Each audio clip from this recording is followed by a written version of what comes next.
नमस्कार मित्रांनो, मी आहे संजीव आणि स्वागत आहे तुमचं माझ्या यूट्यूब चॅनलमध्ये. मी आणि माझी कविता, सहजच सुचलेली मनात असलेली.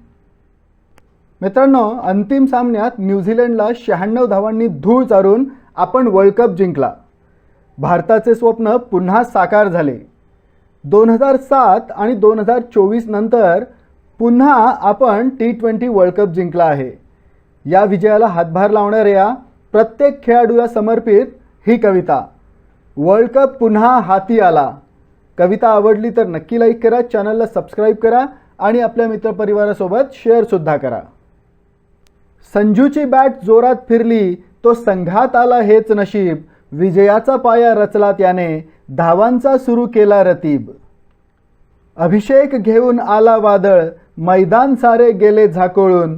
चौकार लागले, षटकार लागले, बॉलर्सला त्याने काढले बदडून. ईशान किशनने हात खोलले, चेंडूस मिळाली उंच भरारी. सूर मारुनी कठीण मोठा, झेल घेतला त्यानेच भारी. शेवटी शिवम दुबे आला, बॅट त्याची तर वीजच झाली. टोलवले जेव्हा त्याने चेंडू, सीमारेषा खुजीच झाली.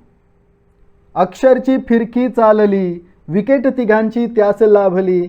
हार्दिकनेही चेंडू फेकून एकाची दांडीच उडवली. तिलक वर्मा उभा सीमेवर, तयार आणि तैनात नेहमी. रिंकू वरुण अर्शदीपची तत्परताही असे हमी. बुमराच्या हाती चेंडू देता, तो नेहमीच बनला तारणहार. यॉर्करचा राजा म्हणती त्याला, विजयाचे झाले स्वप्न साकार.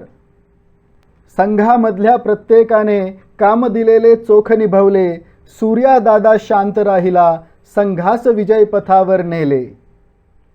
स्वप्न पाहिले होते विजयाचे, विजय पुन्हा साकार झाला.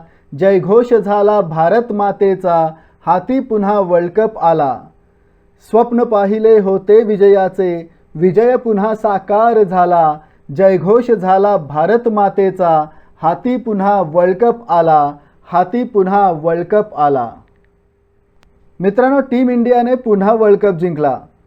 पार्टी कधी करणार? कॉमेंट करून नक्की सांगा. कवितेला लाईक करायला, चॅनलला सबस्क्राईब करायला आणि मित्रांसोबत शेअर करायला विसरू नका. अशाच आणखी काही कवितांसाठी चॅनलला पुन्हा नक्की भेट द्या. धन्यवाद.